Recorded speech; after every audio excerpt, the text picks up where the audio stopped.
Hello all, welcome to part 2 of Wee Man Plays WWE Smackdown Shut Your Mouth. We're getting right into our first night of heat here, and once you do that, the first thing you see is the matchup screen for the night. There are 3 matches each time there's a show, and that doesn't matter if it's Heat, Raw, Smackdown, or pay-per-view. Just limitations at the time, nothing to concern yourself with. As you can see, I was in the first match there, and my opponent is the current European champion, William Regal, which, you know, is a pretty high-profile match for a first time.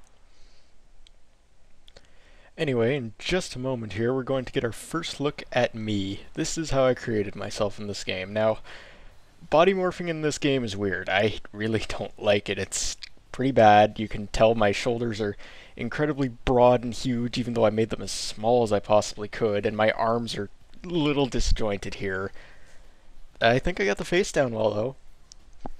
Anyway, you get interviewed by Michael Cole, and the first thing you get is a choice. Are you anxious about the match? Are you nervous? I don't think this really changes anything, but it's a choice, and that's something I like about this season mode. WWE Smackdown Shut Your Mouth gives you choice, and those choices matter. They mean something. Choice A might set you on a path for the European Championship. Choice B might set you on the path for the Hardcore Championship. So on and so forth. In Here Comes the Pain, which everyone says is the best season mode, you get 2 choices. Continue with the story, drop the story. That's it. That's all I ever see. And I mean, it's a 1-year season mode, so it's short enough that I've seen most of it. Anyway, since we're about to see my person, me, if you want to go as far to say that, make his entrance. I'm going to handle entrances in the... Okay, before I get into that. Yeah, it says my name twice there. That's because I entered my name twice by accident into ring name, which... I had ring name and nickname reversed. I thought nickname was what they called me in cutscenes, or I thought ring name was what they called me in cutscenes, and nickname was something like the Hitman or the Big Red Machine. But no, apparently I had that backwards, and you can just leave the ring name blank. I'm not sure if it was in the test footage or if it's in this one that I actually do get called default in all caps, but we'll see that in probably part 3, I think, is when we'll find out for sure.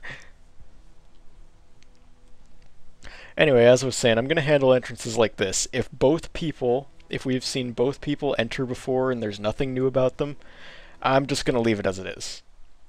I will just, I don't mean I'm just going to leave it as it is, I mean I'll completely just skip right to the match. If something's changed or we haven't seen one of the entrances in the match, then I'll show them off.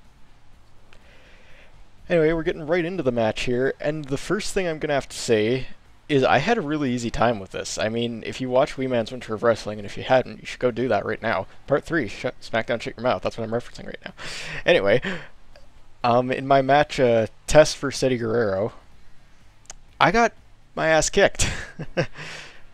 I lost.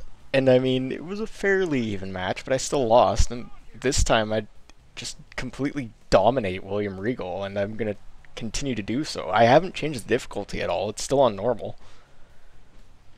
It might have something to do with the superstar points in... crap, I'm getting a message on Steam. Sorry about that. But anyway, it might have something to do with the superstar points in season mode. Maybe lower points mean you're not as great, because I do have a little bit more trouble with some mid-card opponents. William Regal was probably lower mid-card at the time, and that's what the European title was for. It was for the mid-carders and lower mid-carders, whereas the Intercontinental Championship was a step up, and then, of course, the WWE Championship was even... it's the championship. That's all there is to say about it.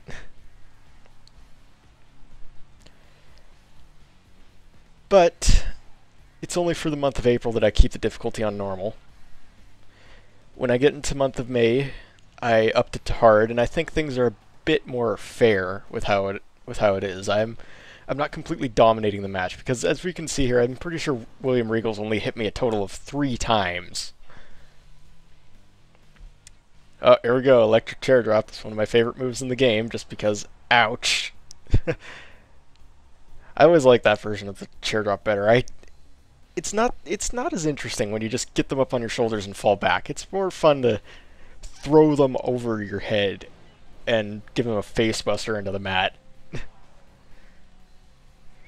Anyway, my moves are all technical based.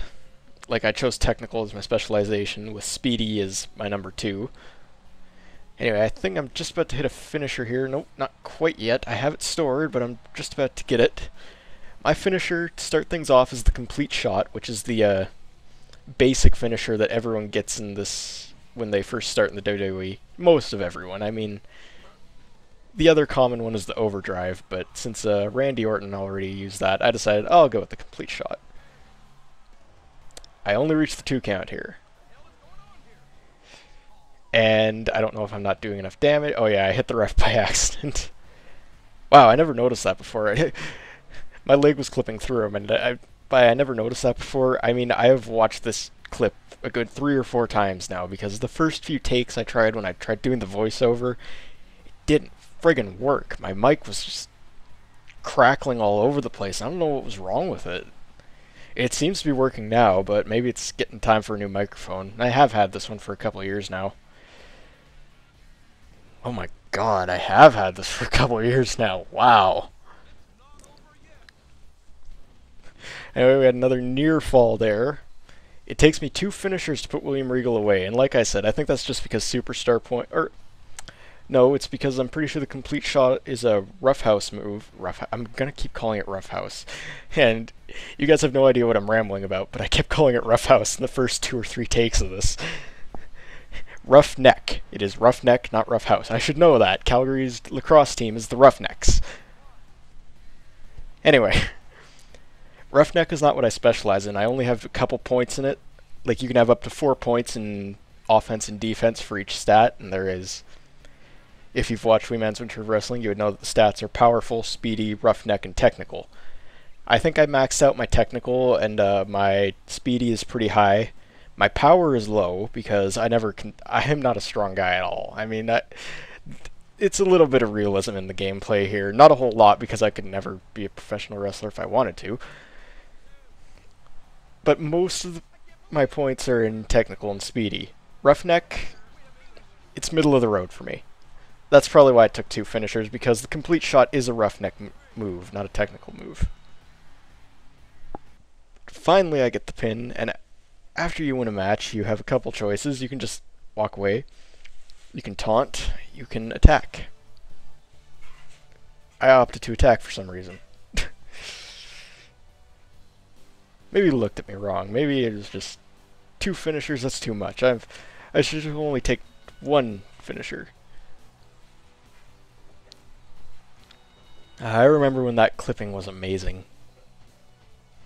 Nowadays, you see bodies clipping into each other, and it's like, what?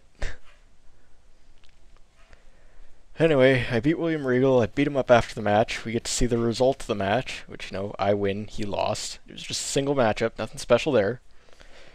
Unlockables, I'll talk about those later, once I get onto the main show. Anyway, after the match, we get another cutscene here, and Tough Enough Season 1 winner Maven decides to come to speak with me. He congratulates me, says maybe he can give me a few tips. I kinda doubt it, but you never know.